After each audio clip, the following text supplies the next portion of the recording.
Santorini, Greece. Pag-uusapan natin ngayon ang ilan sa mga bagay-bagay na may kaugnayan sa pagtuturo, na may kaugnayan sa doktrina, Katoliko sa inyo ito.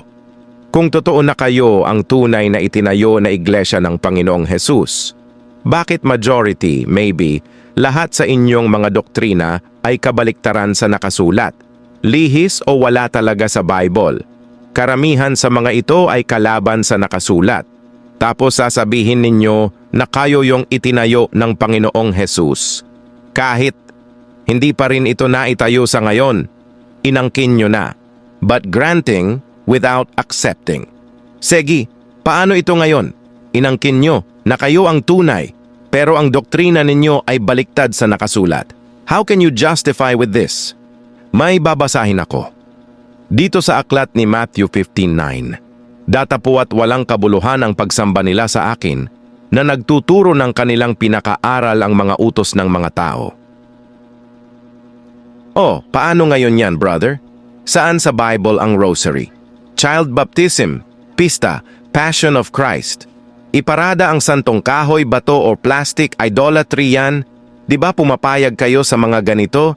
Dahil pinapayagan ninyo na mananatiling ganon sa isip nila. Di ba ganon? Kung alam ninyo, bakit di ninyo sila sinaway?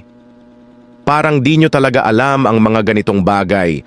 Tapos ang lakas ng apog ninyo na mag-claim na kayo yung itinayo ng Panginoong Hesus kahit di pa rin ito naitayo sa ngayon kundi sa kanyang pagbabalik pa. Acts 15:16, 1 Corinthians 15:23. Ito pang isa pero marami pa ito.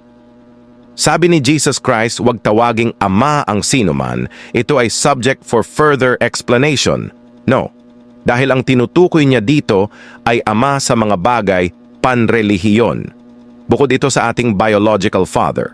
Pero tinatawag ninyo ang pare na father, which is bawal, Matthew 23:9, ginagawa nyo, di ba? Kung may time kayo, basahin ninyo ang Noli Me Tangere back to back with El Filibusterismo ni Jose Rizal.